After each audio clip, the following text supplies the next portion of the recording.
नमस्कार. मी डॉक्टर सम्राट जानकर. पुन्हा एकदा गटफिट क्लबमध्ये तुमचं सर्वांचं स्वागत आहे. तुम्ही कधी हा विचार केला आहे का, तुमच्या दीर्घायुष्याचं रहस्य तुमच्याच पोटात लपलेला असू शकतो? आज आपण एक खूप पॉवरफुल कॉन्सेप्ट समजून घेणार आहोत, जो की इकिगाई. जपानमधील 100 वर्ष निरोगी जगण्याचा लोकांचा एक गुपित, ज्याला की इकिगाई म्हणतो, तो आपल्या गट हेल्थ, पोटाच्या आरोग्यासंबंधी आहे. जगात एक ठिकाण आहे ओकिनावा, जो की जपानमध्ये आहे, जिथे लोक 100 वर्ष अगदी निरोगी जगतात.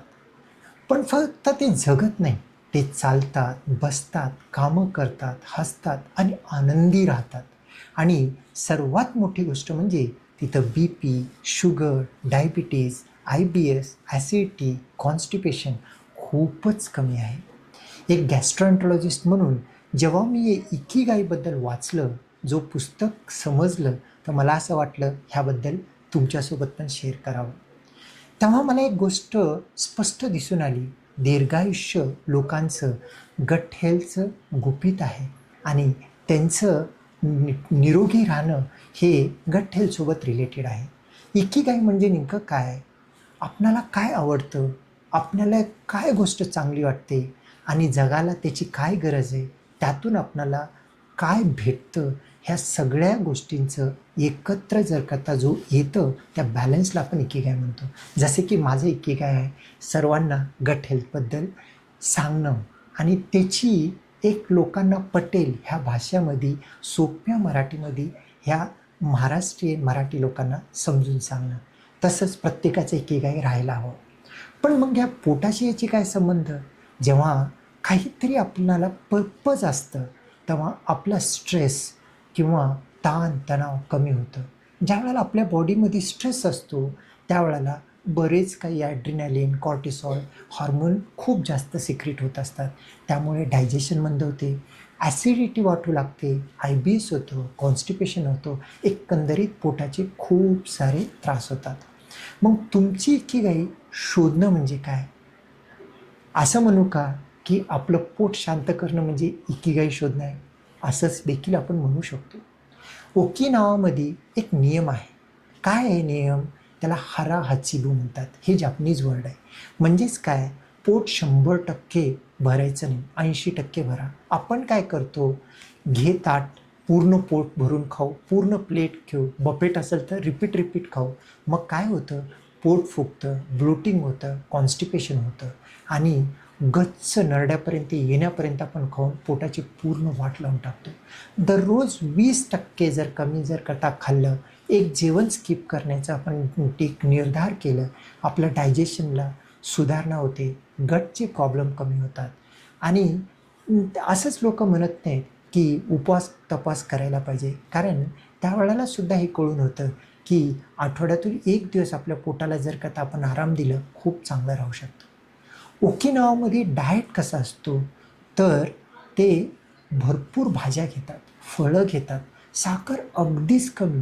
ते शुगरकेनच साखर घेतात, मीठ खूप कमी असतं आणि नॅचरल अन्न जास्त असतो. भारतामध्ये आपण काय करू शकतो? ज्वारी, बाजरी, नाचणी, दही, ताक हे खूप खायला हवं. आणि त्यासोबत बिस्किट, पॅक फूड, मैदा शक्यतो आपल्या घरी आणायलाच नको. आणि हे जर का आपण केलं, आपलं पोटामधला मायक्रोबायोम चांगलं होतो, तर आपला दुसरा मेंदू जो पोटामध्ये असतो तो स्ट्रॉंग बनला, तर मेंदू पण चांगलं काम करतो आणि लॉंगेव्हिटी लाईफ येऊ शकतो. ओकिनावामध्ये जिम कल्चर फारसं नाही आणि तिथं कोणीही असं बसून राहत नाही. बसून राहणं म्हणजे सिगरेट स्मोकिंग इतकं हानिकारक आहे. बसून राहिल्यामुळे आपलं तिथलं रक्तस्राव कमी होतो, कॉन्स्टिपेशन होतो, बद्धकष्टता येतो, मूळव्याधीचं एक मूळ कारण बनू शकतो. दर 5 मिनटं 30 मिनटाच्या एका वेळेनंतर ब्रेक घ्यायला पाहिजे. आणि चालणं फिरणं हे फुकट मिळणारं सगळ्यात चांगलं मेडिसिन आहे, ज्याला डॉक्टरांची सल्ला देखील गरज नाही. योगा, मेडिटेशन, ब्रीदिंग हे सुद्धा तिथं खूप नॅचरल पद्धतीने, हे भारतीय पद्धत आहे पण तिथं खूप वापरली जाते, जेणे की स्ट्रेस कमी होतो, गट ब्रेन ॲक्सिस चांगलं वाढतं, IBSचे सिम्पटम कमी होतात आणि प्रमुखपणे ॲसिडिटी, कॉन्स्टिपेशन, बद्धकोष्ठता खूप कमी असतं. कधी असं झालं आहे का, काम करण्याच्या वेळी आपणाला काम कधी चालू झालं हे कळत नाही, त्याला आपण फ्लो म्हणतो.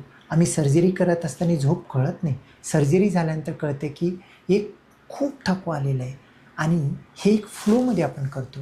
आणि ज्या वेळेला आपण 10 गोष्टी एकत्रित करतो त्यावेळेला आपली प्रोडक्टिव्हिटी कमी होते आणि स्ट्रेस वाढतं.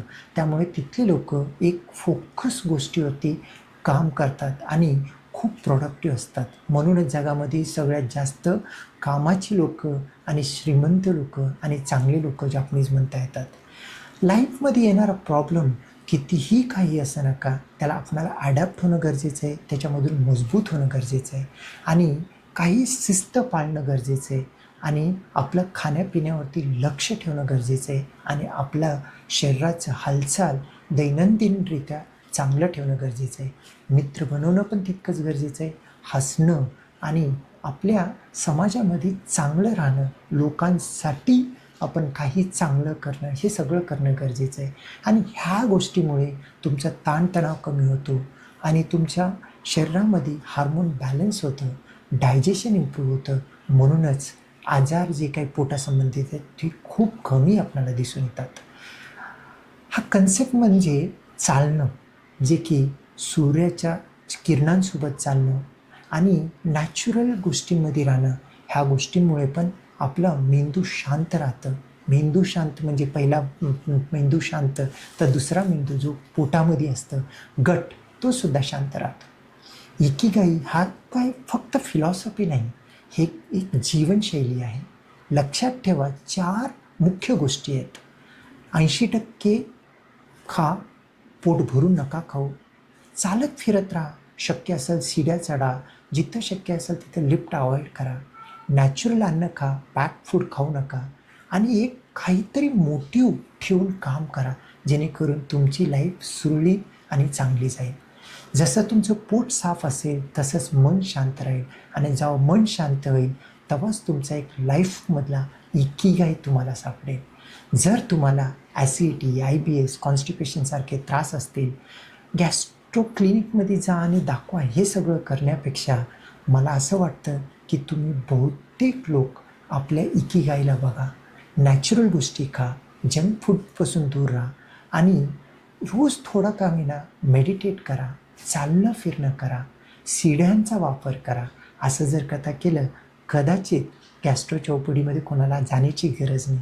कदाचित भारतामध्ये सेंच्युरियन म्हणजे 100पेक्षा जास्त वर्ष निरोगी राहणारे, सेंच्युरियन जर का आता हॉस्पिटलमध्ये राहणं त्याला व्हॅल्यू नाही, निरोगी राहणारे लोक खूप भेटतील आणि हेच मलासुद्धा वाटतं.